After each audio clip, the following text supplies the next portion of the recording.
น้ำเหลืองนี่สบายดีทุกคนสบายดีสบายดีคือเก่าเซนเคยเด้อพบกับเยื่องพาบุรุกระโดมื้อนี้ไปหากิน2คนกับน้องสายนี่ไปหากินคือเก่าคันใดก็เป็นกินอยู่ป่าเลยได้คิดว่าแนวนั้นได้ทุกคนคันใดหลายก็เมื่อลาบอยู่เฮือนอีกก็บ่ได้ยากเด้อไม้บ่ดอบ่สัวจาเด้อลา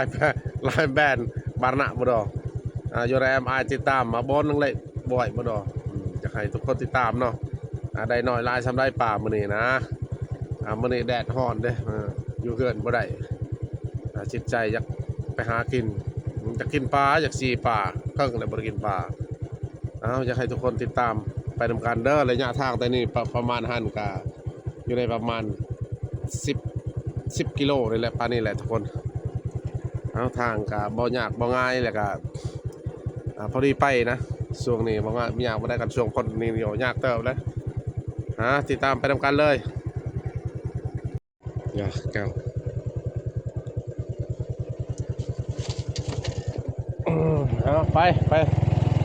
ไปนำกันเลย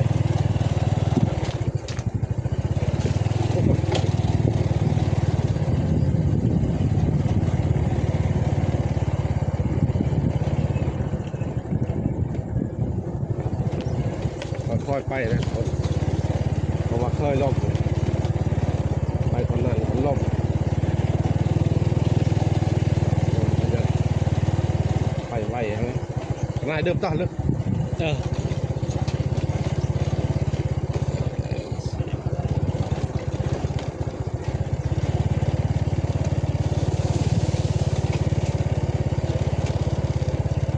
ม่วนได้ทุกคนไปหากินตึ้งๆเนี่ยนู้หากินยำนี่ม่วนได้ทุกคนเลย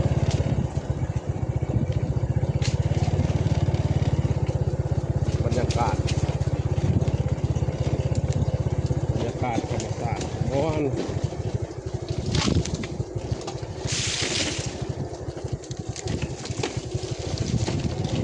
แค่ใช้อุปกรณ์นั่นเตี้ยเสือเลย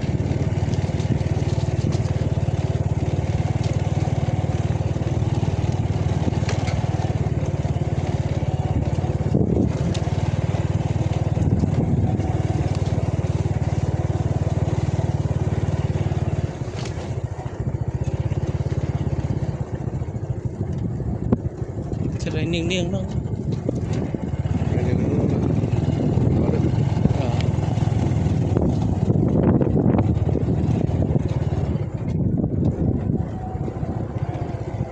นี่แหละทางคนทางนี่ไปตามหน้าเลยเนี่ยว่าไงทางกระเจ้าไปคือกันว่าคันหน้าเลย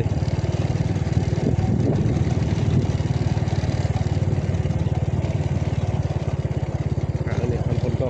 ไปยากนู่นแต่ว่ายามนี่เยอะธรรมดา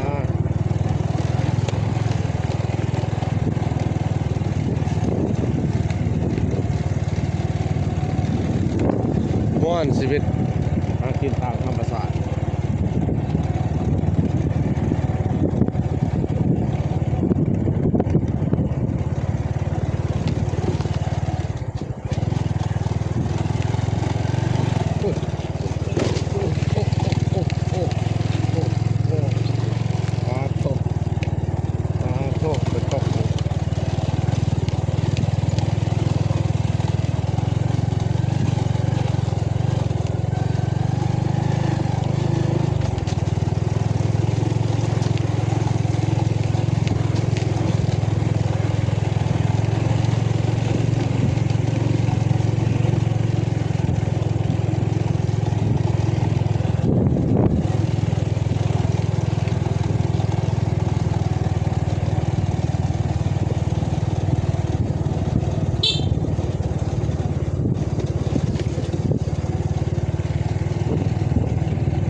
บรรยากาศม่วนเด้อบรรยากาศเด้อ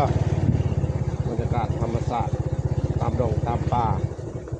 ตาม เส้นผ่าคน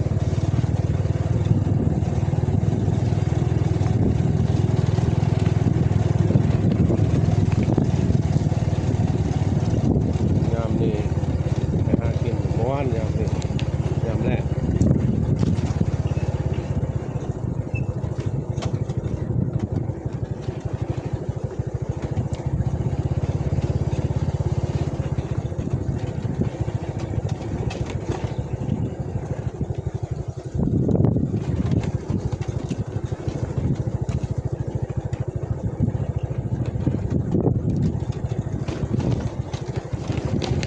เจ้าหน้าที่แหละ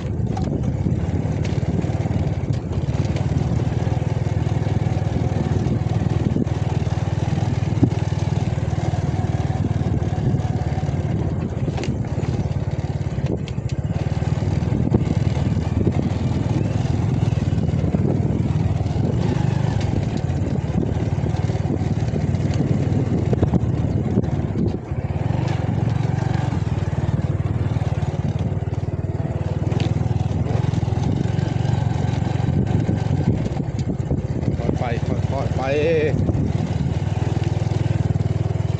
ที่หอดแล้วไปหอดแล้ว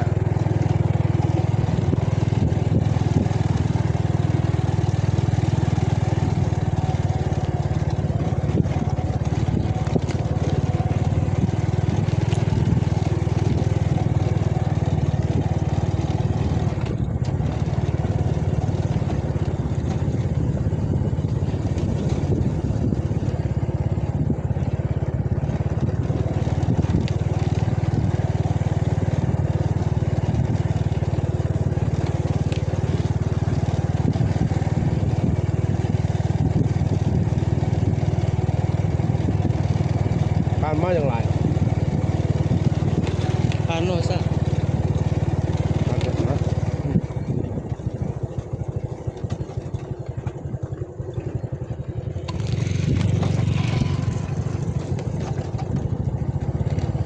ผ่านแล้วเด้อทุกคนผ่านแล้วเด้อ แม่นอะไรบ่หลายแม่นคือ ไหนนะ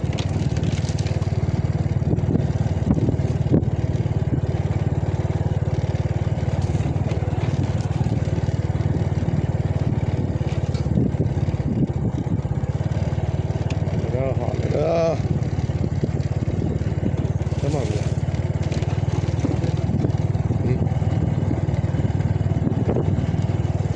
หอดแล้วเด้อหอดแล้วเด้อนี่แหละหอดหาดเนาะบอกง่ายเนาะขัดบอดตัวละธรรมชาติอย่างนี้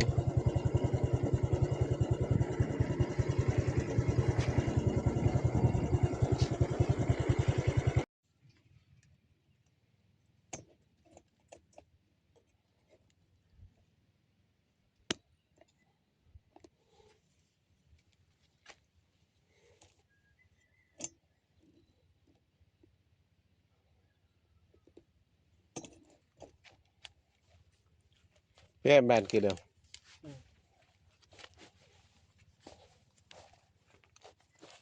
ก็ไม่ตันเนาะก็นั่นเลย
Vi chuột cả.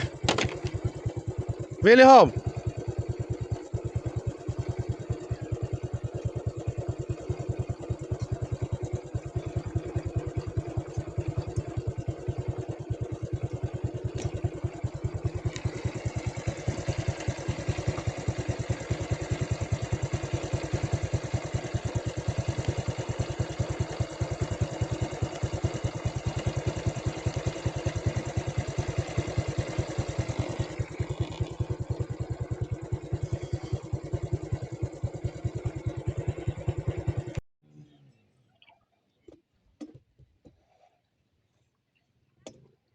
นี่แหละบรรยากาศเลยทุกคน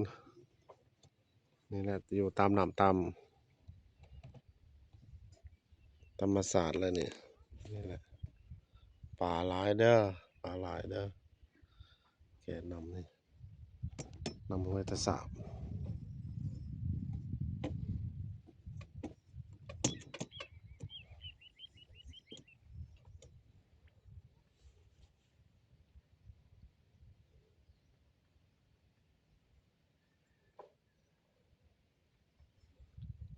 คนไล่มองก็ไล่แถวนี้พวกเจ้าขี้เหือ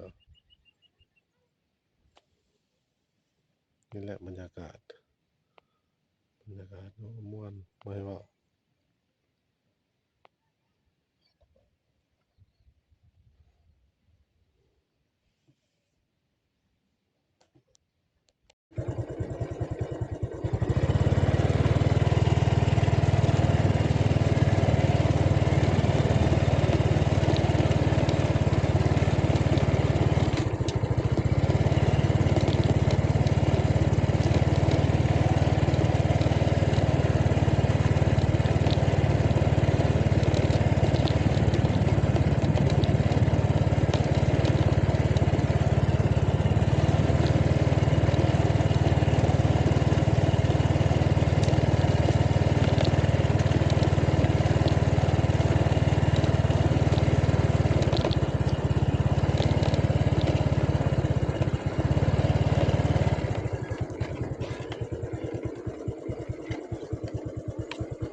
โนไปแวกกันโนแวกกันโน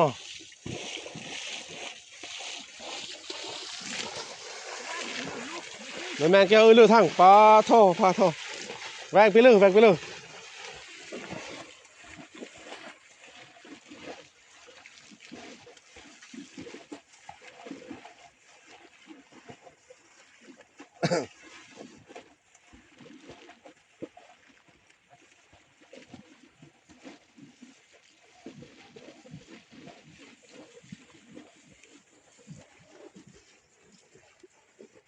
แวงเลียแต่ละดอกแวงเลียย่อ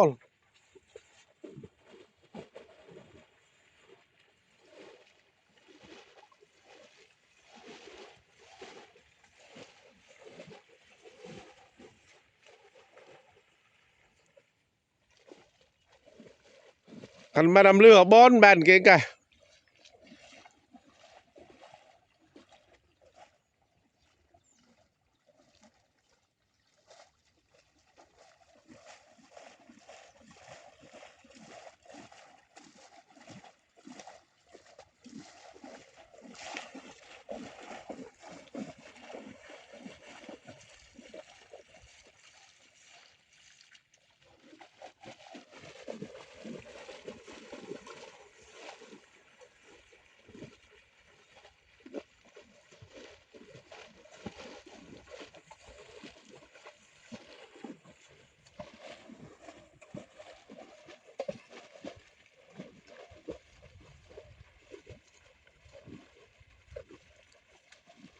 แม่ไปหาชารู้ลัง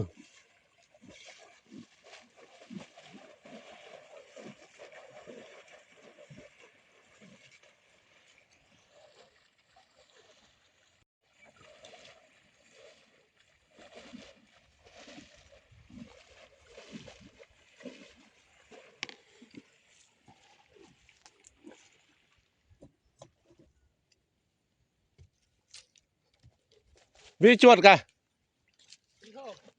ฮะ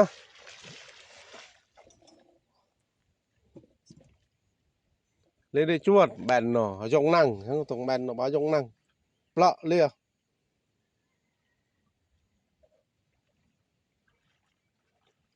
อันโลเด้อเอ้ยเด้อ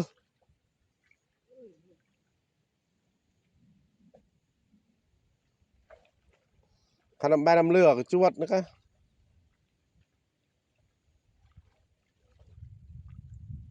กระทะบอยแกตเลย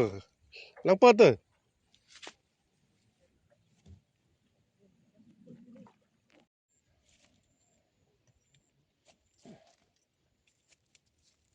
ทาน้องทรายทุกคนทาน้องทราย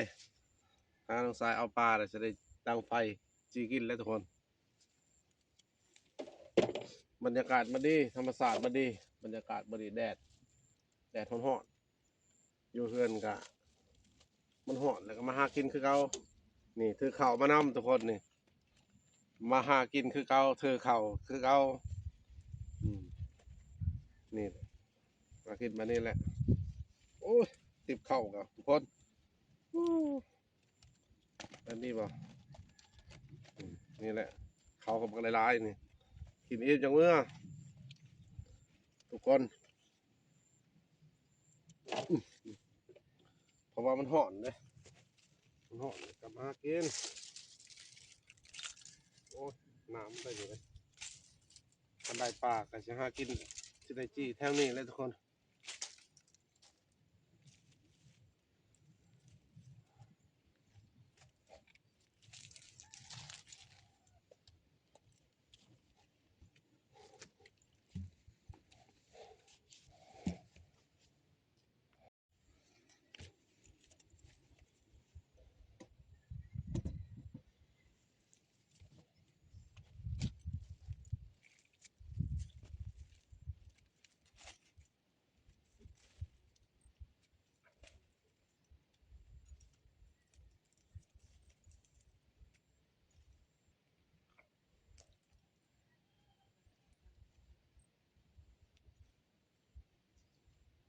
จ้าไว้บ่จ้าไว้บ่จ้าไว้ไม่ลอยลาย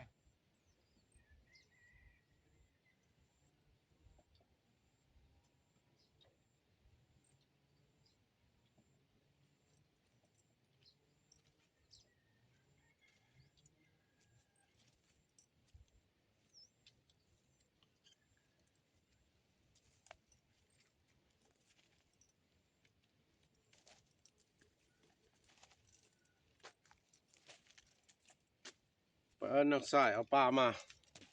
กินก่อนยังเฮ็ดอีกอยากเลยทุกคน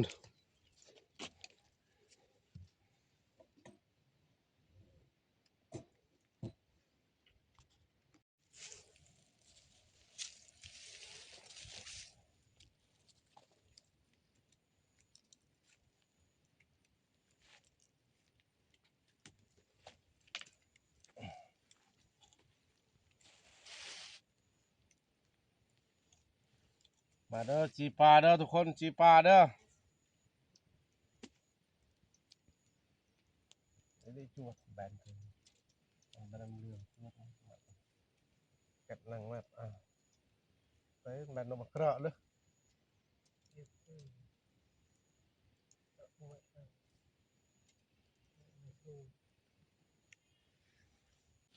จวดมาจวด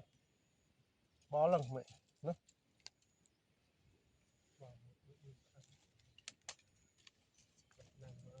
แน่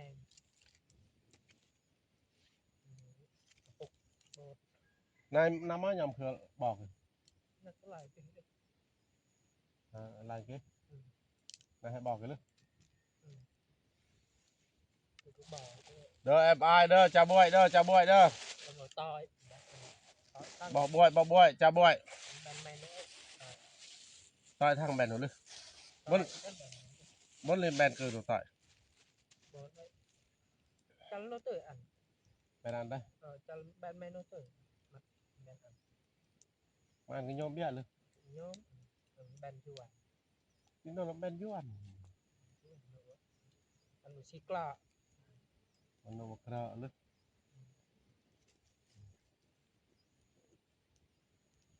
ยกบ่ซาถูกไหม อันนะ ยกเลิกบ่ อันนั้นก็บ่แชร์อัน ไม่ใช่เพิ่ม ก็เนาะบ่แม่นเนาะช่างอย่างเปะเจียโอ้ แอมอยู่ว่าปุ้ยอันบ่แปลง อันอยู่นะ อืม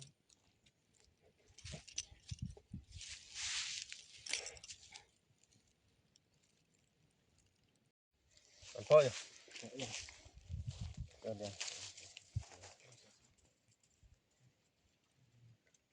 มาแล้วทุกคนมากินข้าวเด้อ มาเด้อ มาเด้อกินเองนี่กินข้าวจีปลา อืม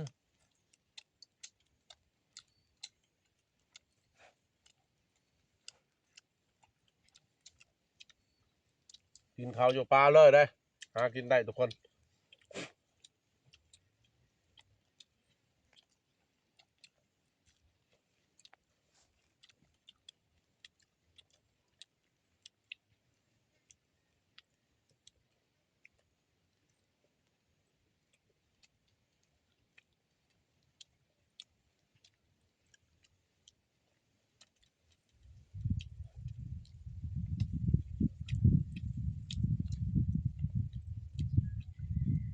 เอาเด้อมากินจีปลาเด้อ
บ่บัดนี่มีขั้นตอนลอยมือเลยบ่ปัดตะวัน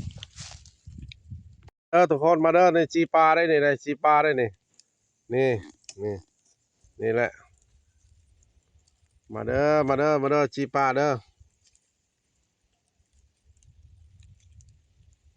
แซ่บเด้อทุกคนแซ่บเด้อกำลังจีมาเด้อกำลังจีเด้อมาเด้อทุกคนมาเด้อมากินเด้อมาเป็นหร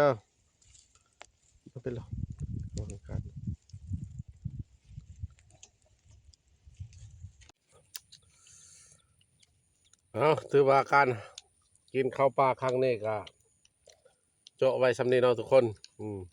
แต่ว่ามันขอบใจสำหรับทุกคนที่ให้กำลังใจเนาะแล้วขอให้ทุกคนคันว่าถึกใจคลิปนี้ก็ขอให้กดไลค์กดแชร์เนาะบายเราจะพอกันในคลิปต่อไป